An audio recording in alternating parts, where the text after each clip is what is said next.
Adapting animes to live action is becoming more and more common than a sore throat because everyone is getting sick and tired of these adaptations, which are more often than not misses over hits. But who cares, because money talks, and Sony probably got goosebumps over their own words and the amount of money they can make, because One Punch Man is going through a little bit of a redo with some brand new writers and a director. Now, if you don't know, One Punch Man is your typical superhero who fights crime and looks like he has less emotion than a Mii character. But here's the little gimmick. One Punch Man, or Saitama, has the ability to beat anyone he comes across with one punch, and on the surface that sounds cool, but he is worried that he's going to die from boredom because he is so overpowered. So he goes on this Taylor Swift Eras tour and tries to find an opponent that could force him to fight on the balls of his feet and give him a true purpose in his life. Now, with a premise like that and a story that stretches across multiple episodes and manga and a fan base that is so diehard, you need to hire the best money can buy if you want to adapt this movie the best you can. And hopefully they did, because Sony did something I did not expect, and that was rejecting a bad script and rewriting. Because the movie started going into production in 2020, and Scott Rosenberg and Jeff Pinkner were the ones who penned the project originally. However, the movies that they wrote in the past follow the likes of both Jumanji movies, Venom 1, The Amazing Spider-Man 2, and many more mid-projects. And I guess whatever they put together gave Sony a damn whiplash, because either the script was bad or the writers just gave up. By the way, Sony got new writers, which is something that they should have done a long time ago, but besides the point, they hired Heather Ann Campbell and Dan Horman, both of whom are writers on the iconic satirical cartoon Rick and Morty. And guess what? One Punch Man is an iconic satirical anime, because if you don't know, One Punch Man is just a parody of other animes. It takes jabs at certain tropes for entertainment, and they do it very well. So that's reassuring to hear that they are working in their area of expertise, but what's also reassuring is that the director for a few Fast and Furious movies, Justin Lin, is also going to be the director of The Circus and hopefully add his signature Fast and Furious flair. And I can see him cooking very well in this world. But here's the thing, the hires are good,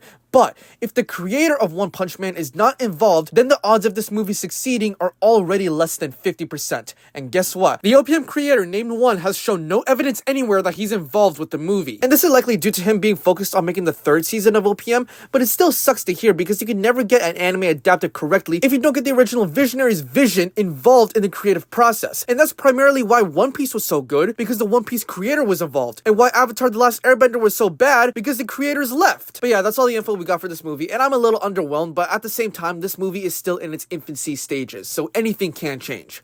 But yeah, that's it.